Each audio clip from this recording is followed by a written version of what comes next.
na yung mission natin sa buhay. Impossible po ba? Mission impossible? Mission. Hindi po. Hindi po siya impossible, ha? Okay, 1 Peter Ba- 3:15. But in your hearts, honor Christ the Lord as holy, always being prepared to make a defense to anyone who asks you for a reason for the hope that is in you.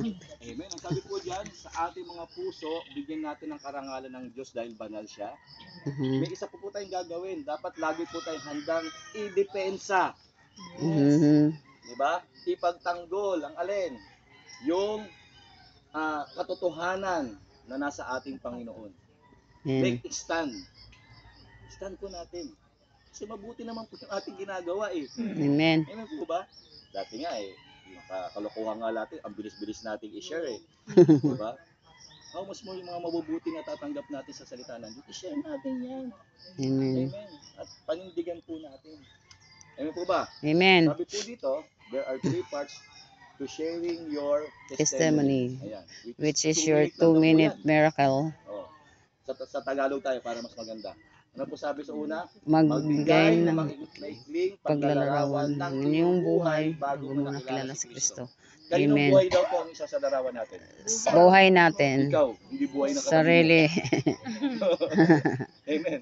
Mas effective kasi kung buhay mo mismo. Yes, Tama po? amen. Pangalawa, ipaliwanag Kung paano ka nakarating sa punto ng pagsuko pagsuko ng iyong buhay kay Kristo. Ito na po yung makakausap natin mga tao. Dito po tayo magsisimula. Amen. At pangatlo, Malugod mong ilarawan ang iyong buhay ngayon. Si Jesus ng iyong Panginoon. Bigyan ng mas mahabang oras ang pagpaliwanag simula ng isuko mo ang iyong buhay kay Kristo.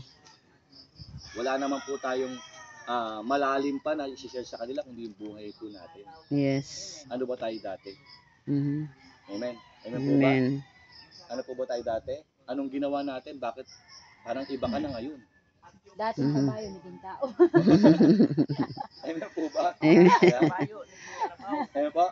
So yan po yung gagawin po natin. How to make make disciples. Paano disciples. po ba natin magagawa ito?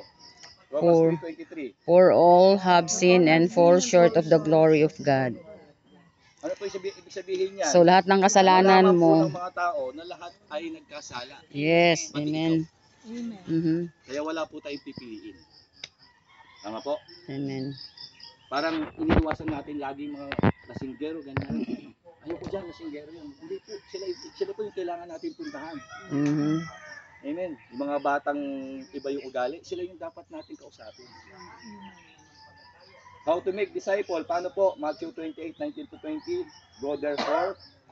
Go therefore and make disciples for all nations, baptizing them in the name of the Father and of the Son and of the Holy Spirit, teaching them to observe all that I have commanded you, and behold, I am with you always to the end of the age. Matthew So lalabas 28. po tayo sa mga bahay natin. Amen. Amen. Pupunta tayo saan? Sa mga lugar na kung kailangan, Lapitan. saan kailangan nila ang Diyos. Mhm. Amen. Amen. At kung paano natanggap po natin yung baptism, isi-share din po natin sa kanila. Yes. Amen po ba? Amen. Kung mahirap po para sa inyo yan, pwede nyo sabihin sa mga pastor po nyo, Lord, pastor, meron po tayo pupuntahan, baka pwede natin mailid sila sa baptism, pwede po yun. Mhm. Sa mga leader po nyo, pwede po yun. Amen po ba? Amen. Amen po.